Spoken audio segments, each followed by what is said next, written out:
All right, let's talk about hard drives. It's generally recommended to have an operating system hard drive, an audio hard drive for like recording WAV files, and then if you're into the samples thing heavily, or a lot of orchestra samples or things of that sort, having a hard drive for samples. You don't necessarily have to have a hard drive for samples if you're just doing electronic music and things like that, which are generally the same kick through the whole song or same snare. Those are quite minimal and not really a big deal. Now, whether you really have to have that is up for debate. I have goofed up and recorded audio to my C drive, and I had no trouble. I didn't even notice until later on. I was like, oops, I had my audio pointed to the wrong folder. So I don't get too hung up on that idea if you're on a tight budget, and especially now, when those rules came about, that was 15 years ago or so, maybe 10, and hard drives are much slower. Well, now they're faster. And maybe the operating systems are doing more stuff too. I don't know. But I think it's probably less critical than it used to be. So if you're on a tight budget, just get one. And if that's really freaking out on you and you have a lot of trouble, well, upgrade. Adding a hard drive is, a 5-minute deal if you know what you're doing, if that. But anyway, let's look at hard drives. All right, so once again, we're going to old new wave, new egg. And what you need to figure out first is what's going on in hard drive land.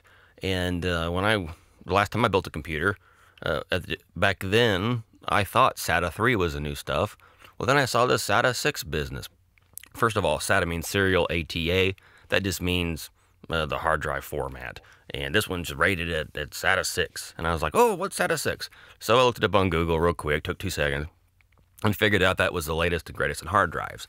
Well, so there will be newer things that come up all the time, but so the next computer you build may have SATA 12 or who knows what, some totally new thing. But what I like to do first is just look first by clicking on internal hard drives to get rid of all the other stuff. All right, and first I'm just going to look around and see what Newegg's got as our bargains, because what you'll find is you don't necessarily pay for space linearly, and in other words, let's see, a 500 gigabyte drive for $100. That seems high to me right now. And I know you guys probably laughing in 10 years from now you're watching this because 500 gigabytes, ha ha ha. But I know I've bought 1 terabyte drives, which is double the speed of that for under $100. So first off, I'm a little skeptical when I see that. Like 500 gigabytes for $100. I want to see what the real bargains are. So I'm just going to keep looking and see what happens. And Newegg is really good about having the deals up front. Well, here's a 1 terabyte hard drive right there. Twice the size of this 500 gig job. And this is only a SATA 3, so it's the old technology anyway. Let's see. And this one's also a SATA 3, so it's not hyper new either. But let's keep looking. Now look here, $84. Same as this in terms of everything, but this is the new SATA 6, 1 terabyte, $15 cheaper than the other one. That in modern times is a really good deal. Now, is it a good hard drive? In my experience, Newegg doesn't sell junk, and if they do, you send it back. So that's not been a huge issue for me. And of course, I always look for reviews. Now, you probably asking, well, how'd you arrive at 1 terabyte? Why'd you demand that? Well, I guess I just happen to know that. But if I didn't know that, what I would like to do, I would just eyeball it and see what's available. We have capacity over here, like a 2 gigabyte hard drive. That's 20 years ago or 3 years, something. It's a long time ago. But I'd just click on stuff and get a feel for what the going rate is for this and that. And you can probably look by seeing what the most popular genre is. And in this case, they have 116 hard drives in the 1 terabyte to 2 terabyte range. So that alone makes it kind of interesting, but let's look at the more expensive ones. And you see here, well, here's a, what is this thing? 3 terabyte hard drive, $150. Of course, the reviews on it aren't very good. Okay, we'll skip that one. Okay, and they get up a little more expensive. You can get a feel pretty quickly for what's going on in hard drive land. Okay, so 4 terabytes here are up to pushing $500. That's way too expensive. My going price range, I guess you could say, for a hard drive, I always like to be about $100. I don't ever want to spend any more than that, and I actually prefer to be more like 80. On Newegg, you can always find a good modern hard drive that for about a great bang for the buck type of deal for about $80. And I think that's kind of where I was a second ago on that main screen. Now, there's not really an awesome way that I know of to search for capacity for the money, but we need to look into this hard drive in greater detail before we get too wound up about it. Okay, now the first thing, okay, it's a Seagate, which is a popular brand. Okay, 1 terabyte, which is it's got, by our modern standards, pretty good space. We can get 2 terabyte drives now if we really needed to, but this ain't too bad here. And 7,200 RPMs, that's a big deal. It's how fast it spins, and has a big effect on us audio guys.